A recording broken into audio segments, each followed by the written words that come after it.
Assalamualaikum warahmatullahi wabarakatuh. Perkenalkan, nama saya Fatia Zahra dari kelas 11 IPS 2. Di sini saya akan menjelaskan kedatangan bangsa-bangsa Eropa ke Indonesia. A. Menjelaskan latar belakang kedatangan bangsa-bangsa Eropa ke Indonesia.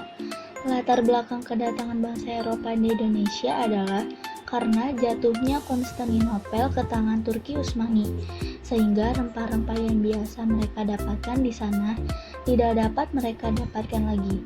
Oleh karena itu, mereka mencoba mencari rempah-rempah ke benua-benua lain, seperti Indonesia.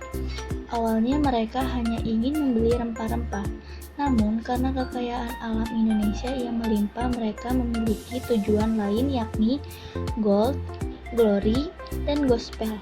Gold itu mencari kekayaan, glory mencari kejayaan, sedangkan gospel menyebarkan ajaran Nasrani. B. Menjelaskan tentang kronologi kedatangan bangsa dan perebutan hegemoni bangsa-bangsa Eropa di Indonesia. Hegemonia dalam bahasa aslinya Yunani berarti penguasaan satu bangsa atas bangsa lainnya. Hegemoni dalam pengertian Gramsci adalah sebuah konsensus di mana ketertundukan diperoleh melalui penerimaan ideologi kelas yang menghegemoni oleh kelas yang terhegemoni. Hegemoni, pengendalian atas negara di bawahnya atau kekuasaan untuk menguasai negara lain.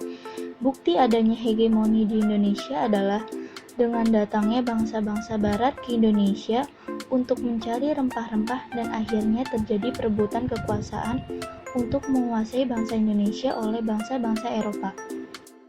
C. Menjelaskan kekuasaan VOC di Indonesia. VOC sendiri kepanjangan dari Verenigd Oost-Indie Company atau Perusahaan India Timur Belanda, didirikan pada 20 Maret 1602.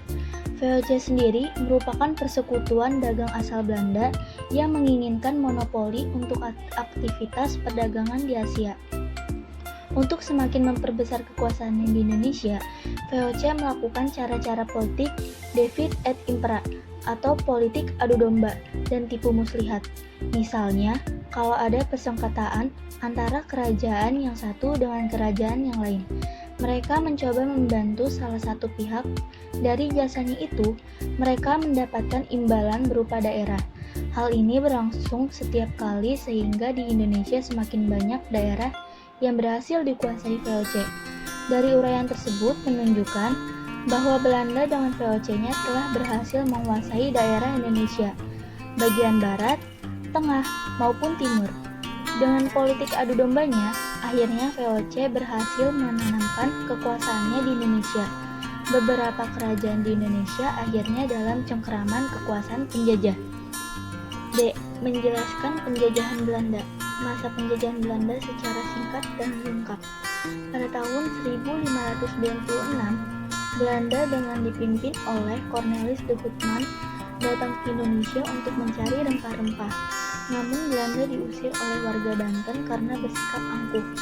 Pada tahun 1598, Belanda datang lagi untuk menguasai atau menjajah Indonesia yang pada saat itu sebagai penghasil rempah. Pada tahun 1602, Belanda menjajah Indonesia dengan membentuk VOC. Belanda memberlakukan sistem kerja rodi yang sangat menyengsarakan rakyat Indonesia. Kerja rodi sendiri artinya kerja tanpa upah, tanpa istirahat, tanpa membantah. Setelah kurang lebih 200 tahun berkuasa, VOC akhirnya bangkrut. Pada tahun 1799, VOC pun bangkrut atau bubar.